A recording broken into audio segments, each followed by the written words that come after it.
I, 28M, got betrayed by my own family, and I took revenge in the best way possible. So, this all started about 2 years ago.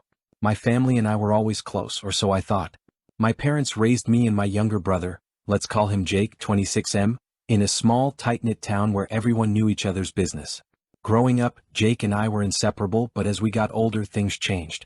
Jake got more selfish, started thinking the world owed him something, while I worked hard to build my career and future. A couple of years ago, our dad passed away and he left the family house to both me and Jake. We were supposed to sell it, split the money, and move on with our lives. But Jake started acting shady, claiming he needed more time before we could sell. At first, I believed him. I figured he needed some emotional space before letting go of our childhood home. What I didn't know was that he had other plans that involved screwing me over. Turns out, Jake had secretly been trying to take out a second mortgage on the house without telling me. I found out by pure accident when I received a letter from a loan company addressed to both of us. I confronted him and he acted all innocent, saying it was a mistake and that he'd take care of it. Foolishly, I trusted him again. Weeks go by, and I start hearing from family friends that Jake had been telling people I was going to let him live in the house while I moved out. Apparently, he had convinced everyone that I had no interest in the property and he was going to take care of it. He was turning our entire family against me by spreading lies, making it look like I didn't care about our dad's legacy. Even my mom started buying into his manipulation. The final straw? Jake actually tried to forge my signature on documents to get full control of the house. But this is where the tables turned. See, while Jake was busy being a snake, I had been collecting evidence. I'd kept every email, text message, and letter related to the mortgage, the house, and his schemes.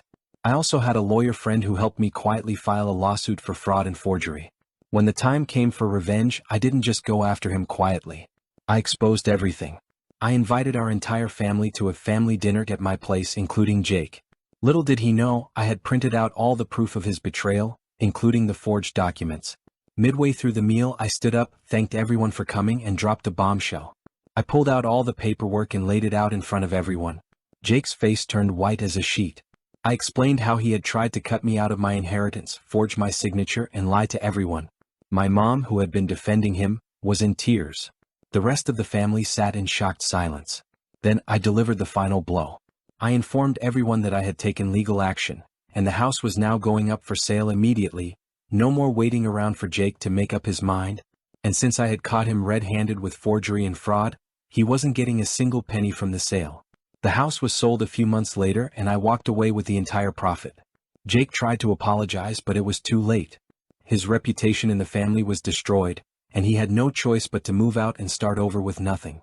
In the end, I got the last laugh, and the house money.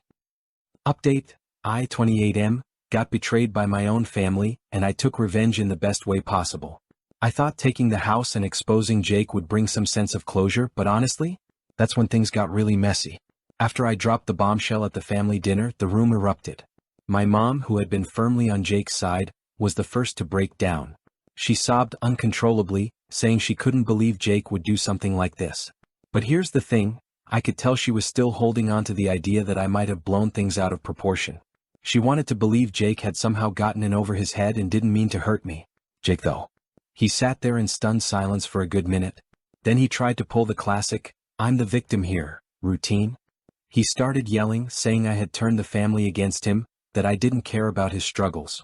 He claimed that he was drowning in debt after Dad passed away and didn't know what else to do. He even had the audacity to say I owed him because he was always the one who stayed back to help out while I went off and built my career. No one was buying it. My uncle, who had always been close to Jake, finally spoke up and said, "You're not a victim, Jake. You're a liar and you betrayed your own brother." The room went dead silent after that. Jake stormed out of the house, slamming the door behind him. In the weeks that followed, I thought things would die down, but my mom was acting weird. She kept asking me if I could forgive Jake and let bygones be bygones. I told her that wasn't going to happen, at least not anytime soon. I mean, the dude tried to rob me and turn my own family against me.